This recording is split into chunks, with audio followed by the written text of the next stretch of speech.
For this particular equation, we need to figure out what our common denominator is. Here we have an x plus 3. Here we have an x minus 6. This is hard to tell what it is because it's not factored. So let's factor this and see what it would come out to be. If we were to look for factors of negative 18 that add up to negative 3, that would be a positive 3 and a negative 6. So this factors into x plus 3 and x minus 6. So it looks like our common denominator is going to include an x plus 3 and an x minus 6. Let's multiply everything by that common denominator of x plus 3 times x minus 6. We'll distribute this.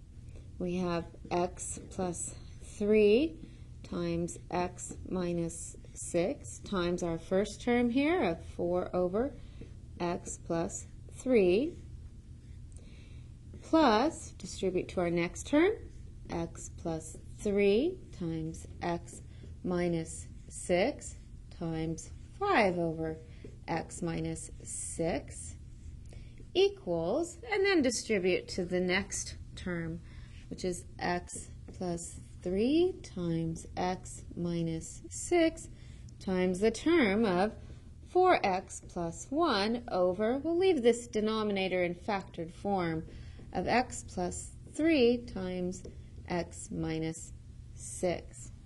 Now let's go back and see what we can cancel out. Since these are all over 1, we can cross cancel the x plus 3's. And that allows us to distribute the 4. 4 times x is 4x, and 4 times negative 6 is negative 24. On our next term, we can cross cancel the x minus 6's, since that is over 1. And distribute our 5, that will leave us with a 5x plus 15. And that's going to equal over here, notice the x plus 3's can cancel since that's over 1, and so can the x minus 6's. So we're just left with a 4x plus 1.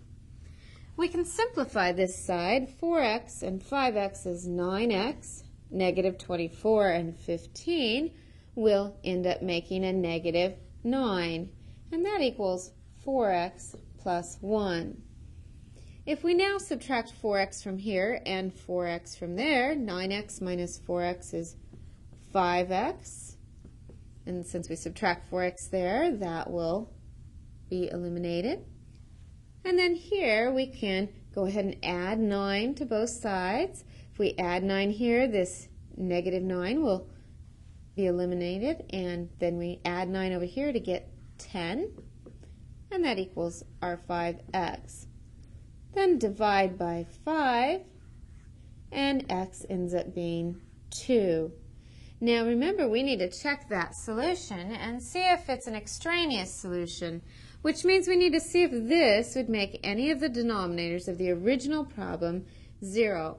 It wouldn't make that one 0 or that one or either of those expressions there. So it looks like x equals 2 is fine. So our solution set would be the value 2.